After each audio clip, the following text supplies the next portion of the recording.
kabar anak-anak semua? Semoga kalian dalam keadaan sehat dan bersemangat.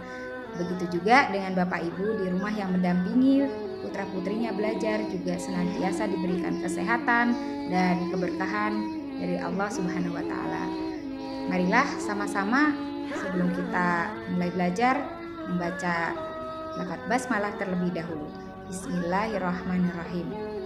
Kali ini pelajaran kita sudah sampai bab 2, yaitu beriman kepada kitab-kitab Allah. Beriman atau meyakini kitab-kitab Allah merupakan rukun iman yang ketiga setelah beriman pada Allah dan malaikat-malaikatnya. Meyakini adanya kitab suci baik yang diturunkan kepada Nabi Muhammad maupun kepada nabi-nabi lain yang terdahulu. Kitab suci merupakan wahyu Allah atau kalamullah atau perkataan Allah berupa kitab atau buku pedoman ataupun suhuf dalam bentuk lembaran-lembaran yang diturunkan kepada umatnya melalui para nabi dan rasul. Jibril adalah malaikat yang bertugas menyampaikan wahyu Allah kepada nabi dan rasul untuk disampaikan kepada umat manusia. Kitab suci yang wajib kita imani ada 4, yaitu Taurat, Zabur, Injil, dan Al-Quran. Kitab Taurat diturunkan kepada Nabi Musa, Kitab Zabur pada Nabi Daud, Kitab Injil pada Nabi Isa, dan Al-Quran kepada Nabi Muhammad. Yang pertama akan kita bahas yaitu Kitab Taurat. Kitab Taurat adalah kitab yang pertama diturunkan oleh Allah kepada Rasulnya yaitu Nabi Musa. Dalam kitab Taurat yang berbahasa Ibrani ini terkandung hukum syariat dan keyakinan kepada Allah sebagai Tuhan yang Esa, dan juga diterangkan bahwa seorang nabi akhir zaman yaitu Nabi Muhammad SAW akan lahir dari keturunan Nabi Ismail. Namun sekarang kitab Taurat tidak dapat ditemukan lagi. Yang kedua, kitab Zabur. Kitab Zabur diturunkan Allah kepada Nabi Daud dalam bahasa Qibti. Kandungan kitab ini hanya mengenai berita, cerita, zikir, doa, dan hikmah-hikmah. Oleh karena itu, Nabi Daud tidak memiliki syariat tersendiri.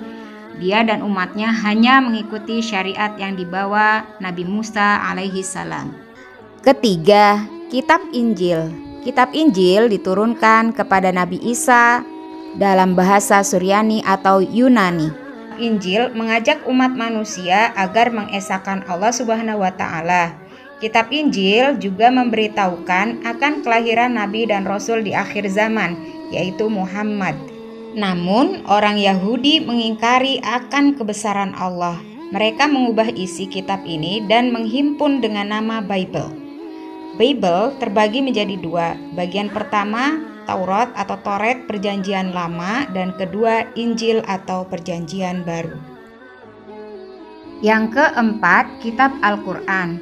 Kitab suci yang diturunkan Allah Subhanahu wa Ta'ala kepada Nabi Muhammad SAW dalam bahasa Arab. Al-Quran memiliki isi kandungan hukum, syariat, serta peraturan yang lengkap meliputi seluruh aspek kehidupan manusia untuk mencapai kemakmuran kehidupan dunia dan akhirat, juga yang paling utama tentang tauhid, yaitu keesaan Allah. Ajaran yang ada di dalam Al-Quran sesuai untuk seluruh umat manusia di permukaan bumi ini tanpa pandang bangsa dan keturunan.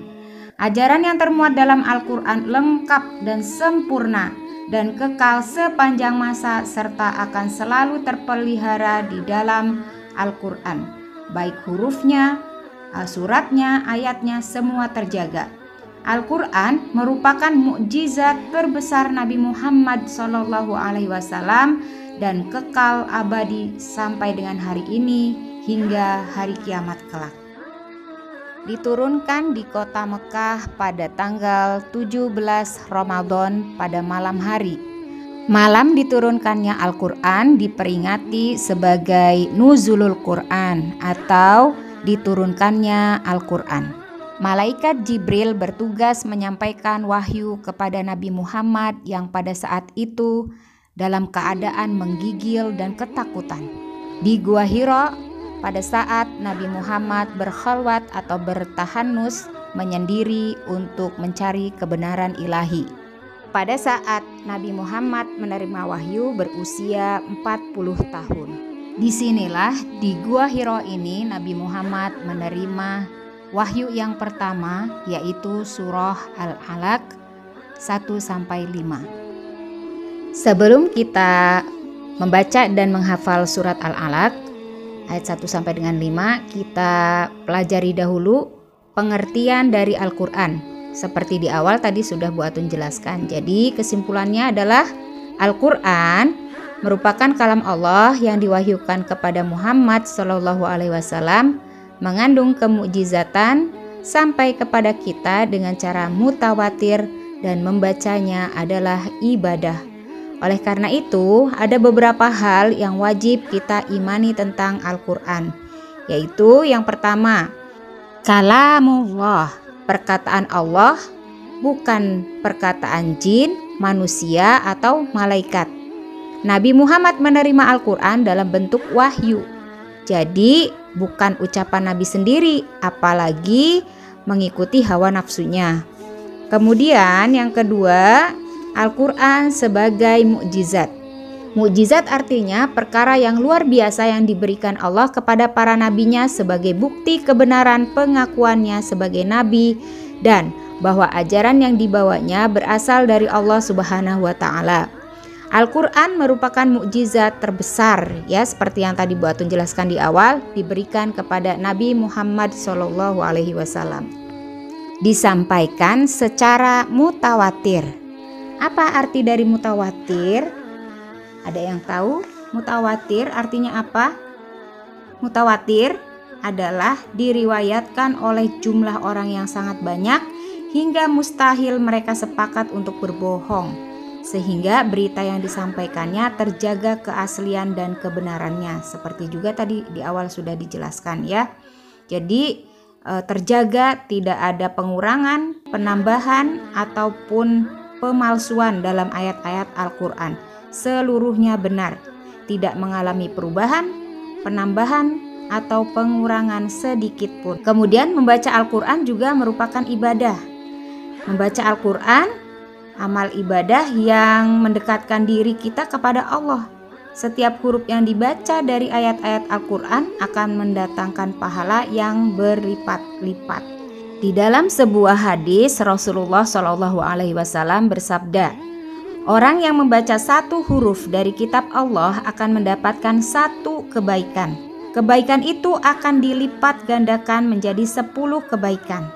Aku tidak menyebut alif, lam, mim satu huruf, tetapi alif satu huruf, lam satu huruf, dan mim satu huruf.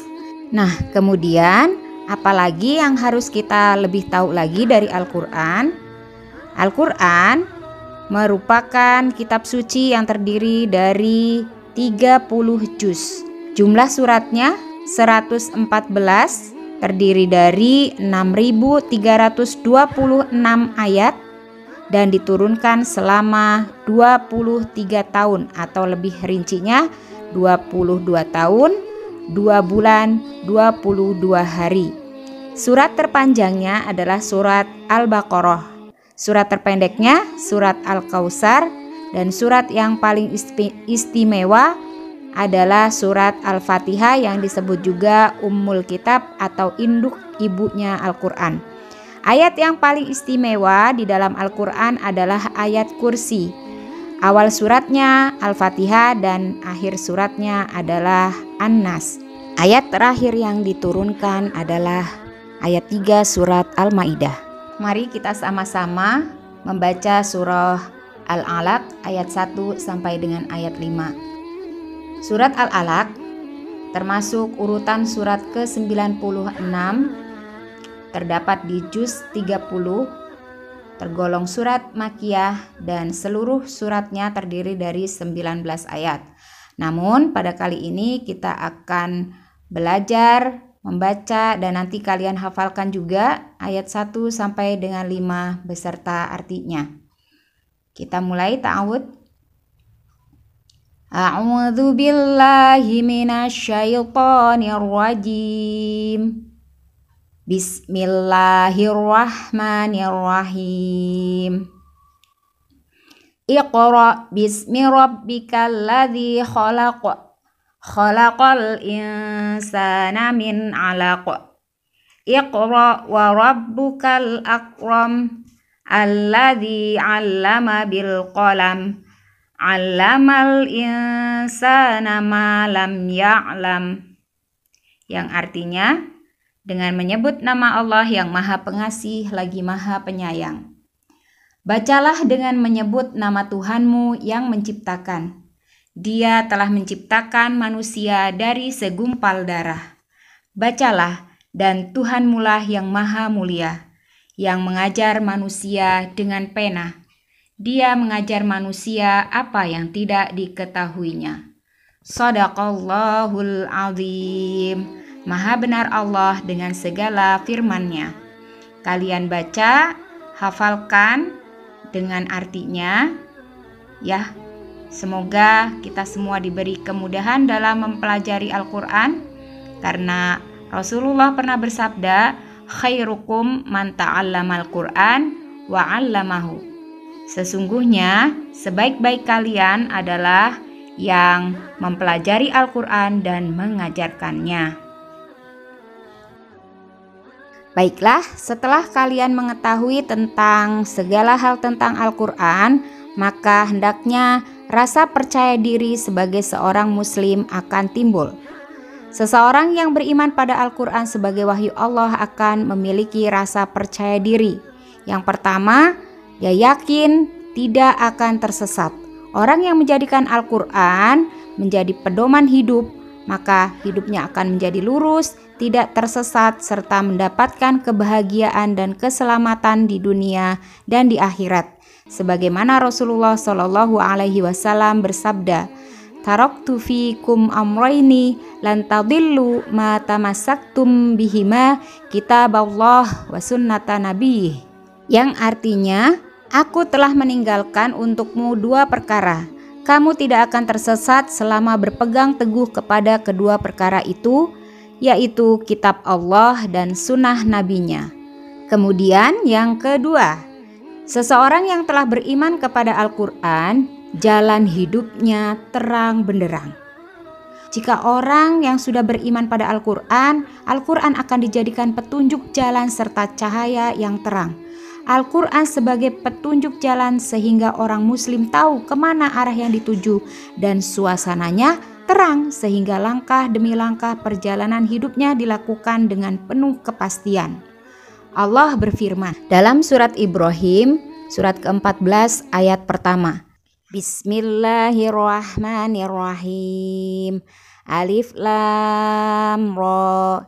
Kitabun anzalnahu ilaika litukhrijan nasa minadh-dhulumati ilan nur. Minadh-dhulumati ilan nuri biidzni rabbihim ila siratil azizil hamid. Yang artinya, ini adalah kitab yang kami turunkan kepadamu, supaya engkau mengeluarkan manusia dari gelap gulita kepada cahaya terang benderang dengan izin Tuhan mereka, yaitu menuju jalan Allah yang maha perkasa lagi maha terpuji. Demikianlah pembelajaran pada hari ini. Kita sudah selesai bab 2 dan nanti kita lanjutkan bab 3. Bagi yang ingin bertanya atau menuliskan komentar, silahkan ya. Semoga apa yang telah kita pelajari bermanfaat, dan kita tutup dengan lafaz hamdalah. Alhamdulillahirabbil alamin. Mohon maaf apabila ada kekurangan, dan Bu Atun akhiri, wassalamualaikum warahmatullahi wabarakatuh. Sampai jumpa di video pembelajaran Bu Atun selanjutnya.